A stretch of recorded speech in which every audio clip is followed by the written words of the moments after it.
السلام علیکم ورحمۃ اللہ وبرکاتہ۔ حضور صلی اللہ علیہ وآلہ وصحبہ وسلم سے محبت۔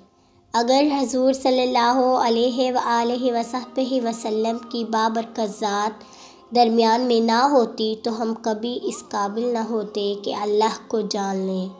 سب سے زیادہ اللہ تعالیٰ نے حضور صلی اللہ علیہ وآلہ وصحبہ وسلم سے محبت کی ہے، اور سب سے زیادہ اللہ تعالیٰ سے محبت حضور صلی اللہ علیہ وآلہ وصحبہ وسلم نے کی ہے۔ یہ اللہ اور بندے کی عظیم داستان محبت ہے۔ اللہ یہ چاہتا تھا کہ کوئی ایسی مخلوق ہو جو زبردستی یا خوف سے نہیں بلکہ اپنے ارادے اور اختیار سے اسے ڈھونڈے، اسے پائے اور اس سے محبت کرے۔ حضور صلی اللہ علیہ وآلہ وصحبہ وسلم نے کر کے دکھایا۔ اللہ کو ایک ایسے شخص درکار تھا جو اپنے ارادے سے اسے چاہے اور اس قدر چاہے جتنا کبھی کسی نے اللہ تعالیٰ کو نہیں چاہا۔ آقائے دو جہاں صلی اللہ علیہ وآلہ وصحبہ وسلم نے یہ محبت اللہ سے کر کے دکھائی۔ مسئلہ یہ ہوتا ہے کہ ہمیں اس بات کا احساس ہی نہیں ہوتا کہ آپ صلی اللہ علیہ وآلہ وصحبہ وسلم کی محبت ہمارے دلوں میں کتنی گہرائیوں میں رچی بسی ہے۔ یہاں یہ بات واضح ہونی چاہیے کہ حضور صلی اللہ علیہ وآلہ وصحبہ وسلم سے عقیدت اور ہے، اور حضور صلی اللہ علیہ وآلہ وصحبہ وسلم سے محبت اور شے ہے۔ ہر مسلمان کو حضور صلی اللہ علیہ وآلہ وصحبہ وسلم سے بے پناہ عقیدت ہے۔ حضور صلی اللہ علیہ وآلہ وصحبہ وسلم کی شان میں کوئی گستاخی کرے تو مسلمان اپنے جان کو حضور پاک صلی اللہ علیہ وآلہ وصحبہ وسلم پر قربان کرنے میں ایک لمحہ بھی تامل نہیں کرے گا۔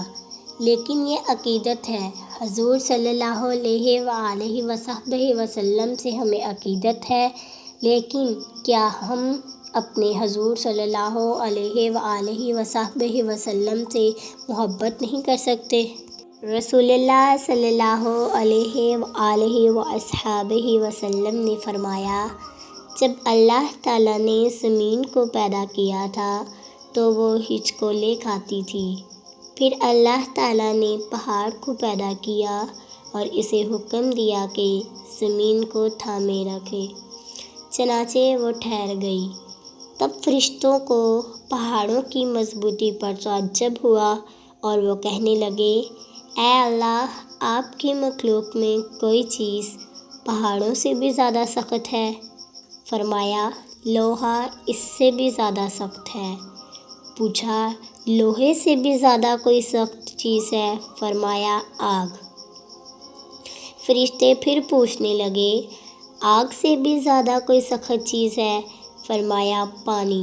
فرشتے پھر پوچھنے لگے، پانی سے بھی زیادہ کوئی سخت چیز ہے؟ فرمایا، ہوا پانی سے بھی زیادہ سخت ہے۔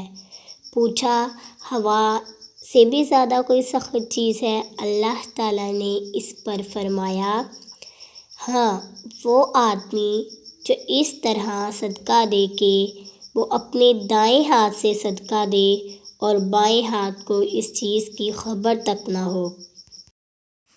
فرماتے ہیں کہ عرش کا سایہ نصیب ہونے والے 7 قسم کے افراد میں سے ایک وہ ہے جو کہ دائیں ہاتھ سے صدقہ دیتا ہے اور اس کے بائیں ہاتھ کو پتہ ہی نہیں چلتا۔ ربنا اصرف عنا عذاب جہنم ان عذابها کان غراما۔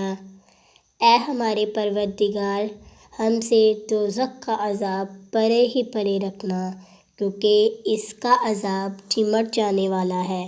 سخت پریشانی ہو تو کیسے دعا کرنی چاہیے؟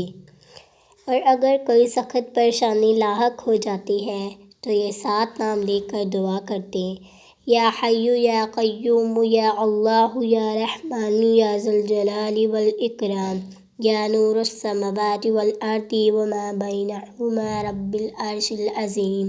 یا ربی، یہ زبردست اثر کرنے والے نام ہیں۔